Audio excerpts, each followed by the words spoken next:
मेरा मानना है कि आने वाले समय में परिवर्तन होगा, बीजेपी हटेगी और मैंने नारा दिया है कि सभी दल साथ आएं, खासकर जो समाजवादी पार्टी के साथ गठबंधन में थे। गठबंधन 80 हराओ का नारा देगा। जब 80 हारेंगे तभी भारतीय जनता पार्टी हटेगी और भारतीय जनता पार्टी हटने से ही देश खुशहाली के रास्ते पर जाएगा। इनके पास नारे तो नए नए हैं, अब कह रहे हैं कि डेवलप्ड कंट्री का सपना देख रहे हैं, जिनके वचन में कोई दम मतलब कहने और कथनी में अलग अलग हो, क्या कहा और क्या किया, इसका जनता को आकलन करना पड़ेगा। और अभी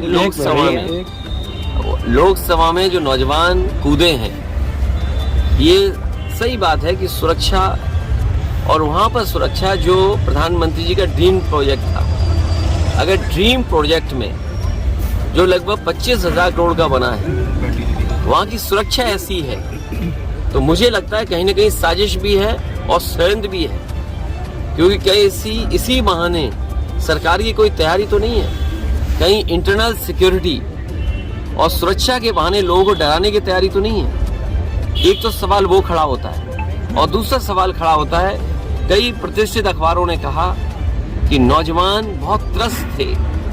नौजवानों के परिवार से जब जर्नलिस्टों ने बात की तो परिवार के सदस्यों ने बताया कि नौजवान दुखी थे, उन्हें रोजगार और नौकरी नहीं मिल पा रही थी, इसी वजह से गूंगी बहरी सरकार को जगाने के लिए वो नौजवान लोकसभा में कूद गए। भैया एमपी में यादव मुख्यमंत्री बनाया है भाजपा ने, इसको यूपी से जोड़कर देखा जा रहा है, क्या मानते हैं, क्या असर डालेगा 24 के चुनाव? ये केवल 24 तक हैं और 24 के बाद क्या होगा वो आप जानते हो क्या होगा। ये केवल दिखाने के लिए है, जो कहावत है ना वो वही है कहावत, ये केवल दिखाने के लिए है। क्योंकि मध्य प्रदेश की बात आपने कही है, मध्य प्रदेश में ये कहा गया और अखबारों में आज भी निकल रहा है, सोशल मीडिया पे आज भी चल रहा है कि जो लाडली योजना थी उसकी वजह से सरकार बनी। देश के प्रधानमंत्री जी ने भी ये कहा कि महिलाओं का वोट ज्यादा मिला। अब आप खुद कल्पना करिए कि लोकतंत्र में जिस नेता की वजह से सरकार बनी हो वही मामा दुखी हो, मामा को दुखी करना ये अच्छी बात नहीं है। और इसका परिणाम जो आने वाला है वो आने वाले समय में 24 को आप देख लेंगे। 24 भैया इंडिया गठबंधन को लेकर क्या? इंडिया गठबंधन होगा और मैंने पहले भी कहा कि ये जो परिणाम आए हैं इससे इंडिया गठबंधन और मजबूत होगा। और ईवीएम को लेकर आपने भी जनसंग्रह की बात करी थी, विपक्ष का ये कहना है कि जब वोट जीतते हैं तो ईवीएम को टेकरा नहीं फोड़ते हैं। ये आप कुछ जानते नहीं है, आप पत्रकारिता है तो ठीक से करें पत्रकारिता, और किसी की बात को ये ना कहें। समाजवादियों ने कहा कि अगर आप अमेरिका से नकल कर रहे हो, आप डेवलप कंट्री बनना चाहते हो, तो जो डेवलप कंट्री में व्यवस्था है वोट डालने की, उसको क्यों नहीं अपना रहे हो आप?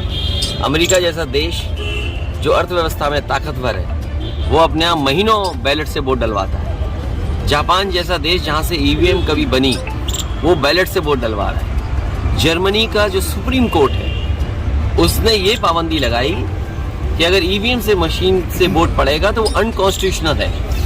ये तीनों बातें जो मैंने कही हैं, इन तीनों बातों पर आप खुद विश्लेषण करिए। और भारत सरकार ये कह रही है कि हम दुनिया में सबसे ताकतवर देश बनने जा रहे हैं और बनना चाहते हैं, तो क्या अविश्वास के साथ आप ताकतवर बनना चाहते हैं? जनता को विश्वास हो और सीक्रेट बैलेट, आज तो ये पता लग जाता है इस गांव में, इस मजरे में वोट किसको मिलने वाला है, किसको पड़ने वाला है। ये सीक्रेट बैलेट कहाँ है वोटिंग? इसलिए समाजवादियों का मानना, मैं आज फिर कहता हूँ आपसे, मैं जनता से अपील करूंगा कि समाजवादियों को जिताइए, बीजेपी को हटाइए। बीजेपी के हटने से ईवीएम भी हटेगी। इंडिया गठबंधन में समाजवादियों का प्रस्ताव होगा और जनता से अपील होगी उसके माध्यम से कि देश में ईवीएम हटे, बीजेपी हटेगी तो उससे ईवीएम हट जाएगी। भैया अगर इंडिया